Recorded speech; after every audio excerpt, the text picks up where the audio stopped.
Firefighters tell us at this point, most of this fire is contained, but this is the major problem right here. These small hotspots that continue to pop up, and they can cause major damage in a moment's notice. At this point, investigators are still trying to determine exactly how many people were involved. So far, no arrests have been made in this case. I want to show you something. This is a picture of the only victim that died in that case. The 27-year-old shooting victim, his name is O'Brien. Despite what she was going through, she was smart enough and quick enough to grab her cell phone and actually take a picture of that suspect. If we can, let's listen to that 911 call again of the frantic moments that all of this happened. Breaking from overnight, Tampa police are investigating a building fire in Ybor City. Flames erupted about 3 o'clock this morning near the intersection of 8th Avenue and 15th Street. Several streets were closed while firefighters got those flames under control. Thankfully, there have been no reports of any injuries. So far, there's no word on how that fire started. Right now, investigators trying to figure out what caused this massive brush fire in Hudson. The fire threatened several hundred homes in Pasco County. ABC Action News reporter Ryan Smith has more on the efforts this morning to contain that blaze. Take a look at this right here. This picture of a Wisconsin officer going viral this morning after he fed and comforted a 2-month-old baby. Police say the girl's father left her in a freezing car while he went inside of a bar to drink. And this morning, that officer, who's being called a hero, is speaking out. Yeah, thankfully, we're told that those folks did make it out of that building safely, and they are doing fine this morning. Most of the injuries, we understand, were minor overnight. One person did get cut by glass, but this is the major issue. As you can see behind me, crews have been out here throughout the morning trying to restore power. So to come this morning, it seems like it would be impossible leaving your child behind in a hot car. But it happens all too often. Dia, from all indications, it appears that the defense team will be calling him to testify tomorrow morning. Now, he's expected to discuss how he was in fear for his life and had no other choice but to shoot. And new this morning, we're now hearing from the family of a teen killed in a drunk driving accident in Pinellas County. Unfortunately, it involves a long history of domestic violence. Friends tell us that Alyssa Summers had been depressed recently, but was trying to hold it all together for the couple's 5 kids. Now, Trevor and Alyssa both filed protective orders this year. But the big question this morning, could this new school of shopping online actually be making you fat? Interesting question there. ABC Action News anchor Laura Harris explains. This morning's Rescues in Action, we have 2 very special guests this morning. First, Melissa with Second Chance Friends, and Thomas here. Yes. Tell us a little bit about Thomas. Volusia deputies are searching for a babysitter accused of molesting the young kids that he was supposed to be watching. This is the guy right here. Detectives say Michael McCain. Good morning, Dia. And Jeff actually was just inside listening to the opening statements. Jeff, if you could, first off, just kind of walk us through what the defense will be trying to highlight here in these first few days of this year. Federal agencies are working to figure out what caused a plane crash in Manatee County. This is video of that accident scene. 2 people were killed in that crash. Take a look at that damage left behind. The accident sparked a wildfire that burned about 30 acres of land. You know, this is a pretty dangerous situation out here. The smoke getting thicker and thicker every minute that we're out here, actually getting kind of difficult to breathe. Firefighters have been out in this area hitting those hot spots. If you can see right to the side there, another group getting set to head out right now. Back this weekend could feature the biggest box office debut of the year so far. Plenty of X-Men fans expected to turn out. Right now, President Donald Trump is at his Mar-a-Lago estate for the weekend, but back in Washington, the calls for his Attorney General Jeff Sessions to resign continue. And as ABC's Brian Clark reports this morning, the controversy over the president's possible ties to Russia is heating up as well. You're exactly right about that, Dia. It turns out that pieces of the treetops that didn't burn in the last fire are actually falling off and dropping into those hot spots. In turn, it's heating up this fire once again. Those living in Indian Lake Estates in Polk County on high alert once again this morning. We seen the smoke and the flames just around the corner. At this point, residents being told they can stay in their homes, but folks like Brenda Burnett know that can change instantly. I mean, we had like 6 fire trucks go right by our house at one time, so they were watching every hot spot they could. Just weeks ago, a massive brush fire burning through 6,000 acres here and destroying a number of homes. This morning, fire teams going around this area trying to monitor any problems. Firefighters tell us at this point, most of this fire is contained, but this is the major problem right here. These small hotspots that continue to pop up, and they can cause major damage in a moment's notice. Also at issue, weather conditions. High winds helping to spread the fire. Those here hoping for relief soon. Hopefully we're going to get some rain to knock all this stuff out. And speaking of those firefighters, just a few moments ago, we saw a few fire trucks drive down this street here. So obviously they will continue to monitor this area throughout the day. Folks who live in this area are being urged to sign up for alerts through the county. We have a link on our website, abcactionnews.com. For now, reporting live in Polk County, Rodney Dunigan, ABC Action News. They certainly are, James. And not only that, it also helps to paint a better picture of exactly what happened out here. Now, this morning, we're also getting a better indication of what may have led to all of this. Ma'am, where are you at? Ma'am, I need you to tell me where you're at. What road are you on? Oh my God! This morning, we're listening to terrifying 911 calls from that Hudson road rage victim. Take a very close look at this picture. This is the suspect in that attack. Pasco County deputies are looking for her right now. Listen once again to the moments this all went down. 911, what is the address of the emergency? Hi, I have somebody attacking me! Where are you at, ma'am? Ma'am, I need you. Where are you at?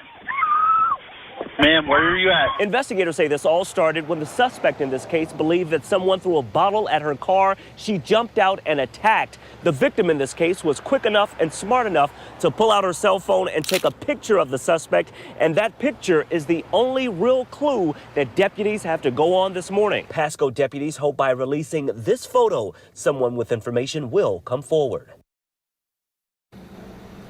And despite what happened to those victims, investigators telling us this morning that they are doing okay. For now, reporting live in Hudson, Rodney Dunigan, ABC Action News. With daylight, we're getting a better look at some of the damage here. Let me point something out to you guys. This vacation condo right across the way there. This storm was so powerful that it ripped materials actually from the top of that building. And you can see them there landed actually in this parking lot here. And some of those materials actually landed on the street. And take a look at this. This utility pole right here in this parking lot literally ripped in two, knocked down, and this is what they're dealing with this morning. Crews have been out this morning trying to restore power, and for many folks in this community, the cleanup is just beginning.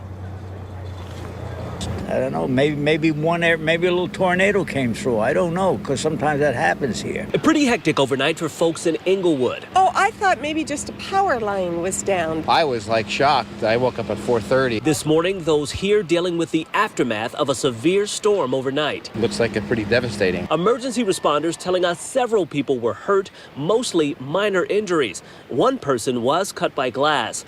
We also got information that 2 people actually trapped in a building. Thankfully, they made it out safely. One of those things, what are you going to do? Yeah. But I tell you, we're very lucky down here. We don't lose electricity that much during a storm. A majority of damage here along DeSoto Avenue and North Beach Road. We're talking heavy wind damage to several structures. The fire department reporting the path of damage about 100 yards wide. The result, a number of downed trees and power lines. At the height of problems this morning, nearly 800 customers without power. Those we spoke with thankful things aren't worse. Stuff can be replaced. So this will be a mess, but it'll be something you can get through.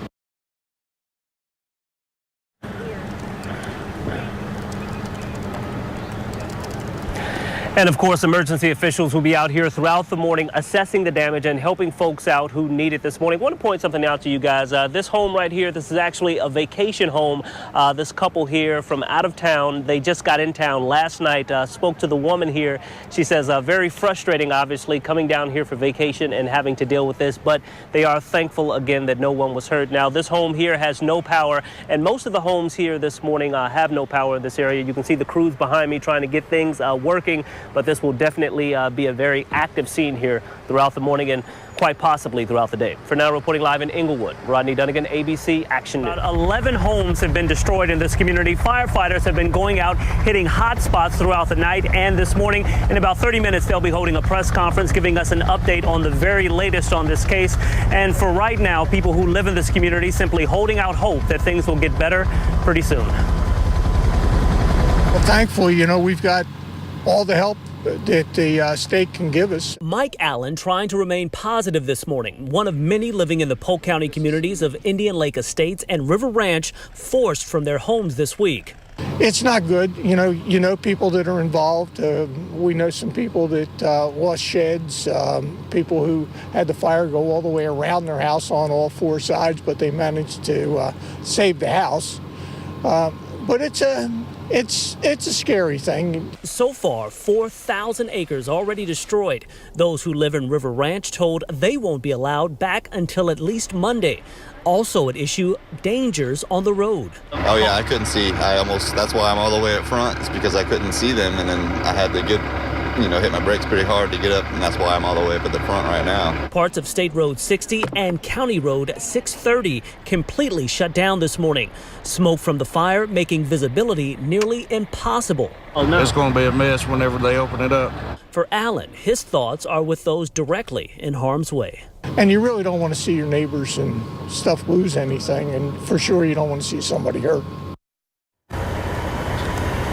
And of course, Polk County Fire and Rescue will be out throughout the morning checking on those hot spots and ensuring that the folks who stayed are safe this morning. Again, that press conference expected to kick off in about 30 minutes. Agriculture Commissioner Adam Putnam will also be here, and he will be touring some of these damaged areas as well. We hope to hear from him in about 30 minutes as well. Of course, we'll bring that press conference to you live.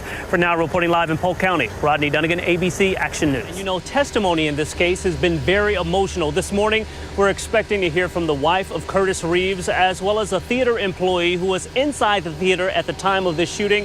And we're also expected to hear from a former FBI agent and expert who viewed the video of the moments during and after that shooting.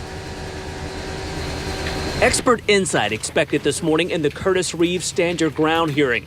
Retired FBI agent Bruce Koenig shedding light on the video of the moments that theater shooting happened.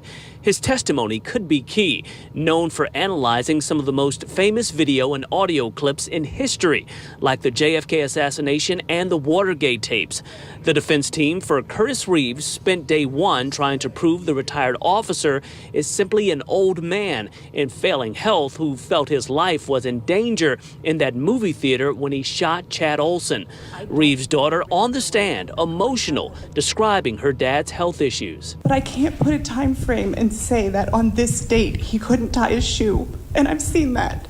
And I can say a time frame on this day his fingers locked up and he couldn't hold a cereal spoon. But I've witnessed that. His son Matthew described getting to the theater in time to hear the shot, then trying to help Olson using a shirt to stop the bleeding. I was basically talking to Mr. Olson at the time, telling me he was going to be okay, or telling him to just keep talking, keep looking at me, keep breathing. Despite his physical issues, prosecutors maintain that Reeves didn't have to shoot and kill Olson following that argument in the theater.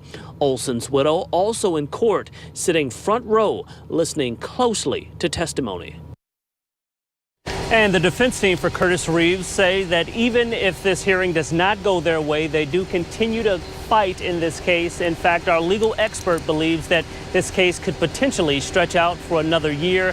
Of course, we do have a crew inside, and we'll be streaming everything on our website. Simply head on over to abcactionnews.com. For now, reporting live in Dade City this morning, Rodney Dunigan, ABC Action News.